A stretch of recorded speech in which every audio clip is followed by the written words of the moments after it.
ไม่สุขค่ะ ไม่สงค่า เขาจะเรียกค่ะ ข้าวจานจำแซงฮะ จะเร็วเขามาอยู่ดีร้านน้ำพันแก้วค่ะเขามางานหนังแน่ มูข้าวกับมูเหมือนกันก้อยหนาว่าเมื่อได้เขาเดี๋ยวเอาใจก้นหนุ่มเดียนเกี่ยวกับการทำงานขึ้นนะร้านเราให้ไหนครับว่าซื้อๆก็ร้านเราได้ ก้อยหนาเป็นเฮ็ดป้อยอย่างได้ครับหูก่อนเขาเดี๋ยวห้องมาก้นเดียนหูมานั่นห้องมาถามรูปเรียกกับห้องมาดูเป็นป้อยอย่าง ว่าอย่าง ปอยปังมุนเซอร์เนี่ยเนาะ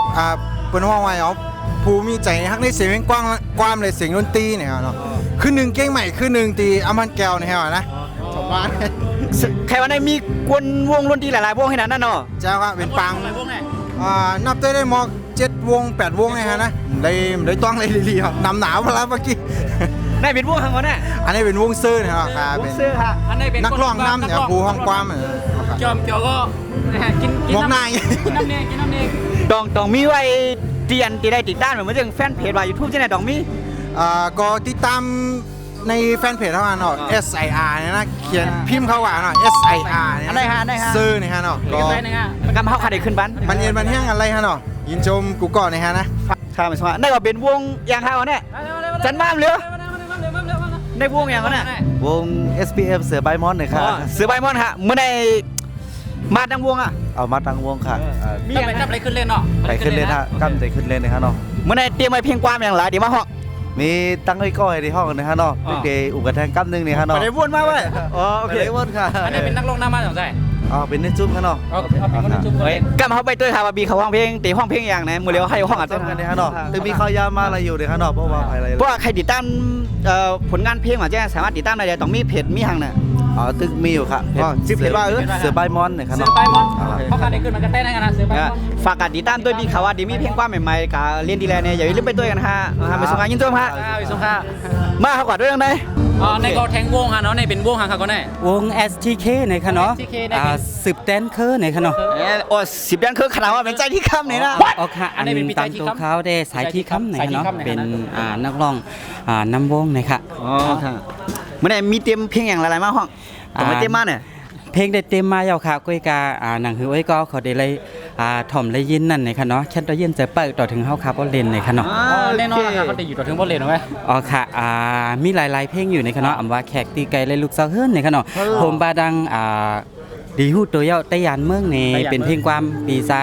เลินเสือเฮาแลความเขาแต่ไม่ขันเจอกอบเลยยานในปุ่นด่านนักร้องยิงนางเหล่าโมในค่ะเนาะอ๋อค่ะมีซึ่งไหนในค่ะเนาะ วันนั้นป้อเปิดใครติดตามวงปีเขาใน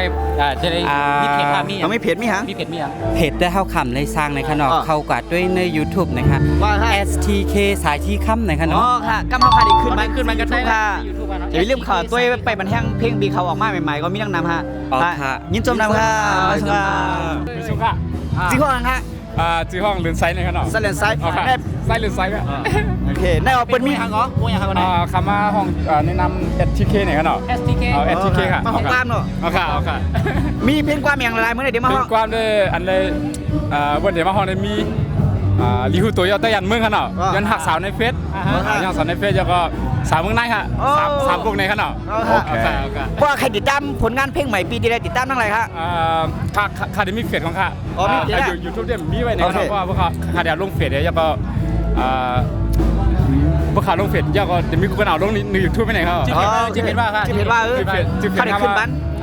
ใจเรือนไซนะครับ โอเคใจเรือนไซค่ะ ใจเรือนไซเนี่ยเตรียมดิ้งไต้ก็ขึ้นมาครับ ในประเทศไทยเขาเดี๋ยวมาใส่กันได้ในนี้เนาะตั้งเร็วตั้งแต่ อย่าไปลืมไปติดตามเพลงใหม่บีบีเขาฮะมึงหน้าเนาะเตะออกมาทางใหม่ๆฮะเหมือนว่ายินจมฮะ เอาคำมาส่งค่ะ ไม่ติดตามด้วยบีเขามาเป็นในตำแหน่งยังฮะ มาตำแหน่งเป็นมือกลองอ่ะ อ๋อมือกลอง ไว้กับไม่ได้เป็นเปิดรับเชิญมาพิเศษ รับชื่อมาเป็นพิเศษ มานามวงสโตนด้วยกับมือกีตาร์เป็นครูโจ อ๋ออันเขาเขียนไว้ว่า อาจารย์เซอร์กับอาจารย์โจ้สองก็ อุตมะ อุตมะก็ปีเป็นมือกลองในวง วงสโตนเหรอ อ๋อค่ะงี้ว่ามันเรียกวงสโดนตึกคนไว้เดมีเพลงใหม่ๆเดออกมาแทงฮะ อัดกล่องในอัดยาวหรือดังมิ้วนะ แต่เรื่องเนี่ยน้องเนาะในวันเดย์ที่ลงในยูทูบอ่ะ เตเฮ็ดแผ่นออกมาเตเฮ็ดแผ่นออกมา เขาจานนึกมองว่าใครขอเพลงสโตนในก่อนกันไปมุมมองกันเนาะ ว่าใครติดตามในการติดตามในตั้งไรฮะต้องมีแฟนเพจมีอย่างยูทูบฮะ ติดตามเลยนะเพจสโตนมีอ่ะ อ๋อ เพจสโตน เพจสโตนฮะถ้าเด็กขึ้นไว้บันทึกเพจที่ไหนอย่าไปลืมไปกับติดตามไปด้วยความเคลื่อนไหวของวงบีเขาแหละว่าเด ดี๋ยวมีเพลงอย่างใหม่ๆออกมาบันให้ติดตามให้ไรตัวให้ไรถอนแทงกันนะฮะ เอาค่ะยินดีครับ ใครฟังเหรอฮะ เปิดติดตามหนอมมึงร้านออกมา ฮะ ไปติดตามค่ะวงสโตมค่ะให้มือกลองอาจารย์ซื้อ ยิงโจมาฮะมาสวัสดีเอาครับมาเร็วใครห้องงานลาดต่อจอมนักร้องพี่ก็ฮะชื่อห้องยังฮะ ชื่อห้องมาจำเงินค่ะ ไม่ได้มาห้องเพลงอย่างไรฮะ ไม่ได้มาห้อง2 เพลง 3 เพลงค่ะ ของเพลงอาจจะเพลงอย่างไรล่ะ ชื่อเพลงหักว่าหักค่ะเย้าก็อำกึดหักในใจเย้าก็ว่างแปลใจมาหน้าค่ะค่ะ มาห้องในนำวงอย่างฮะ โอ้ยก็ค่ะอ๋อ วงในก็ฮะ ค่ะ ห้องไหนยาวขนาดเหมือนกันเนี่ยนะมันกันอะไรถ่ายไหวเองเหรอ จมค่ะ อันเป็นแข่งอีในตอนนี้มีผลงานเพลงใหม่ออกมาบรรทอมฮะ อันนี้ได้ยังไว้ก่อนค่ะ อ๋อ งานเพลงเนี่ยอันที่มีไว้อยู่ก็เป็นความปุ่นไต้เนี่ยค่ะมีปุ๊กเลวไว้เอา ลูก ค่ะ เล็กมากนะถามว่าใครก่อนเลย มีอะไรแม่ ถามว่าวิธีกรมีขาก็เดี๋ยวได้มือเร็วแน่ มีโซโก้ครับมีโซโก้ค่ะ ใกล้ลองหุนไว้นะ เอาทางยินจมฮะไม่ได้เป็นไผ่ความหูหันไปมาเลยห้องมาลาต่อตัวยินเหมือนทางอับคันใส่เสื้อว่าแน่ เสื้อปอยมาแน่ จืบป้อยว่าก่อนได้เหมือนแน่จืบป้อย ได้มิวสิกแจม เกียงใหม่นะฮะเนาะ อ๋อ เกียงใหม่ กิฟก็ใต้มิวสิกแจมไหนนะฮะ โอเคอันเป็นมหับนาดีอย่างมันน่ะ อ๋อมื้อนี้ได้ก็มาตัวผ่ายเข้าย่ามการขึ้นเรียนของวงดนตรีปลายมอนตอนดาคำขึ้นในนะฮะก็มาคุมเสียงมาตัวหูของปังป้อยนะฮะนะ โอเค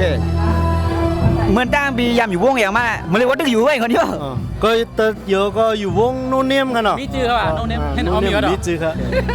หาจื้อมยากก็เลยตั้งชื่อว่าวงโนเนียมเนี่ย เหมือนเจ้ามาเพราะว่าใครติดตามผลงานของโนเนียมหึงนานๆที่ไหนหัวเด็กออกมาอะไรก็ไหวกว่านะเด็กออกมาอะไรได้ของหัวก็หนาเพราะใครติดตามใครถอมได้เพลงเก่าๆนะแต่ติดตามอะไรต้องไม่เพจน่ะ เพราะคันลักๆได้เพจโนเนียมเขาก็ดีมี Facebook ให้ค่ะเนาะ อ๋อ ก็ได้เป็นโนเนมนะฮะ อ๋อ ก็ N O แล้วก็ N A M E S name จำมีจือข่าวนั่นว่าซื่อๆเหรอ ก็เดเพลงใหม่จังได๋ก็ได้ปืนเพทั้ง Facebook กับมันนำ โอเคป้อนก็อย่าไปลืมไปกับติดตามมันคณะชื่อเพจว่าโนเนนครับผมมีชื่อครับ มีตั้งนาน โอเคฝากติดตามด้วยคณะเขาขาดเด็กขึ้นมันชื่อ Facebook ตีไหนก็เร็วฮะค่ะยินจมฮะพี่ หันห้านะ แล้ว เดี๋ยวจะเร็วนะ ไม่ใช่กล้ามาใส่ดังนิ้วนะเด้อ ไม่ซุ้มค่า จิวงยังวะ วงตะเบินเอ็มครับ จิวางฮะ ห้องใจแสงเหลาคือเนี่ยฮะ ได้จิวางก็ ชื่อหนุ่มครับ ใจหนุ่ม จิวงได้กันก่อนเนาะ อ๋อเนี่ย ตามแล้วตามใจหนุ่มครึ่งหน้ากันแน่ใจหนุ่มคนละหนุ่มคนละหนุ่มอ่ะ เมื่อไหร่เตรียมเพลงอย่างไรมาห้อง ยืดอำไรแล้วก็ตั้งเป็นมอหักครับ ตั้งเบลเอ้ย โอ้ตามเป็นมาห้องได้รูปเพลงอย่างไร อ๋อเมื่อไหร่ก็เต็มเพลงใหม่มาเพลงหนึ่งค่ะ เอ็นแน่เพลงใหม่คือเพลงอ่ะจิวความเพลง เพลงใหม่ห้องว่าฝันนะครับอ่ะ ฝัน ฝัน อ๋อฝันได้ฝันว้ามันเนาะ คำได้กันนอนฟันกันนะว่าเกี่ยวกับ พวกนั้นก็เหมือนเจ๋งว่าพวกก้นด้วยเขาใครติดตามผลงานเพลงใหม่เนี่ยติดตามทั้งหลายมีแฟนเพจหรือว่ามีอย่างฮะใครได้รัด ไม่ได้ลั่น อ๋อ ลั่นได้ แผ่นเพจก็มีอ่ะแผ่นเพจก็ตะเบินเอ็มเนี่ยก็ โอเคเดี๋ยวขึ้นมาวันงานดับเบิลเอ็ม ลีกอังกฤษก็ อ๋อ ขึ้นมามันดังเต็มดัง เอาข่าว นะครับ แฟนเพจเนี่ยใครว่าดีแล้วใครไม่ตั้งแต่ตั้งเนื้อ แล้ว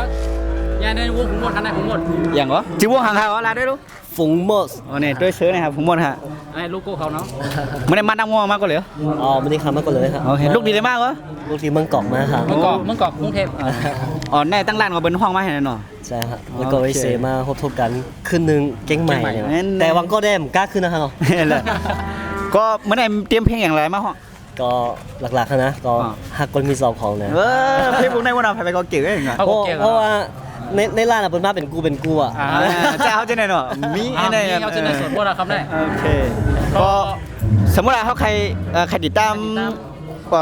ความของฝนโมท่าหรือว่ามันเดี๋ยวมีอย่างค่ะตีอะไรติดตามอะไรตั้งแฟนเพจได้อยู่ทุกร้าน ก็ตั้งแฟนเพจตั้ง YouTube เขาเนาะ อ๋อครับ ฝงหมด แต่มาฝงหมดเนี่ยก็ แล้วขาดอีกขึ้นปัญหา ขึ้นมันกันได้ผมกันได้ผมกันได้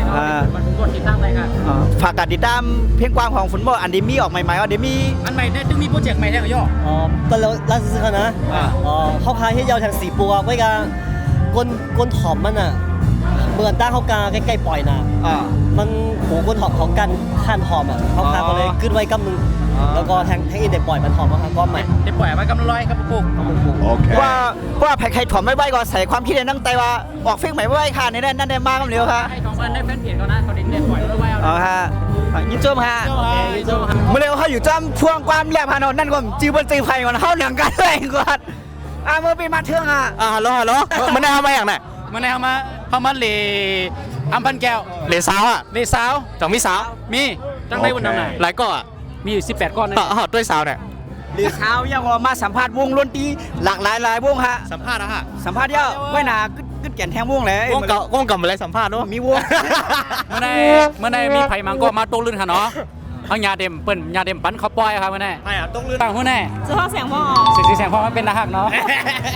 เขาก็อยู่จำแทง วันห ว่ ลั อง ง คิดได้ถูกไหมคะนะ ยังก็ตีมาเมื่อไหร่ในเกียร์วงไหนที่สุดค่ะที่มาถ่องบ้างเมื่อไหร่ เกี่ยวกูว่องค่ะเนาะเพราะว่าเลยถอมสนใจกูว่องเหี่ยวเลยค่ะเนาะ มองห้องไหม จับว่องเลยค่ะ จองเกียร์วงห้องหัวหน้า ใจใจสุดๆค่ะเนาะ เปลี่ยนต้องอะไรเหวง อย่างต้องเห็นวง อันต้องเลยเหวงหนึ่งนี่ค่ะ แต่เราได้วงเราแล้ว เขาได้วงเรา เขาก็มีวงนะต้องเกี่ยวเข้ามานะ อันจำคือว่าอันต้องให้อันค่ะเนาะสนใจกูพุกในค่ะเนาะ แสดงว่าอันนี้เป็นเพื่อนเราอยู่เป็นเนี่ยเนาะอยู่เป็นคือเลือกวงอะไรวงนั้นเกี่ยวกับวง เม็ดดาเพลงค่ะเนาะสนใจกวนค่ะเนาะ น้องมาหลายโมงเนาะ นะคะมาถึงในมี2 ทุ่มค่ะนะ 2 ทุ่มมาออกมาเร็วได้ เมา เมา เริ่มหม้อค่ะเลย เหลือมาเมื่อไหร่ก็ ยินชมเนาะตีมาบันเฮาลาต่อกันก็ ไปสุขาน้องก็ได้จืออย่างนั้นน่ะ ก็เลยเอาน้องค่ะน้องฝนค่ะ ได้รู้จือน้องยังครับ น้องยิงค่ะ ยังว่า น้องยิงค่ะ มันได้ดีมากเกียกวงไหลดีสุด ถามมาลองเกียงในเกียงกูวงค่ะเนาะ อันเกียงเป็นพิเศ อัน ษ เกียกเป็นพิเศษมัน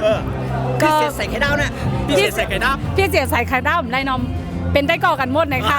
อะไรอ่ะ ในรถเกียกวงไหนอ่ะ เกียงกูวงค่ะที่เป็นเพลงใต้ก็เป็นเพลงป้ายมอนใต้เขาในเกียงกูวงไหนค่ะ ก็มาจมน้องฝนครับน้องแอนเจ้าค่ะอันนี้ก็แรกจืออย่างอันนี้จืออย่าง เนยค่ะ เนยอันนี้รู้ ชื่อหวานค่ะ ชื่อหวานเฮ้ยเนยหวานมาเด้อ หลายโมงมาไหน มาประมาณ2 ทุ่มค่ะ 2 ทุ่มเมาห้ามมาแล้ว ไปเมาค่ะ ไปเมาตีมากเลยเกียก วงไหนเป็นพิเศษได้เบิ่งเลยปะ เกียกวงไหนเป็น เกี่ยว พิเศษ เลยมีใจเลินใส อ๋อ ใส่เดินใส่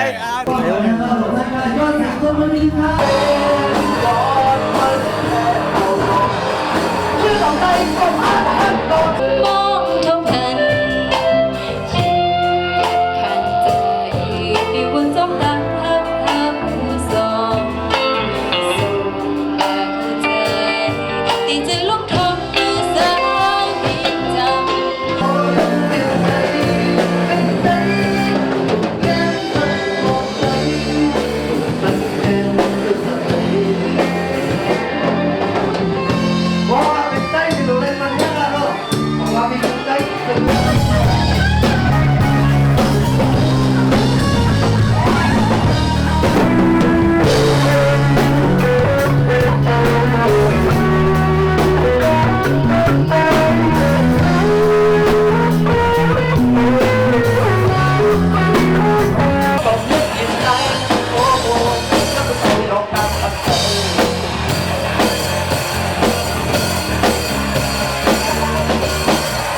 ลงตั้งห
ในก็เป็นอันเกี่ยวเสื้อได้ค่ะเขาอะไรมาถ่อมเพลงหลายๆวงแล้วก็กูก็มีความสุขดีมีรักเสื้อใจดีกูก็ค่ะ จ่องเมาค่ะ เมา ค่ะข้าวได้กินน้ำเมาค่ะ ตาเป็นจังไหนนะครับ ข้าวกินน้ำเนียงไงมาได้ โอเคป้อนว่า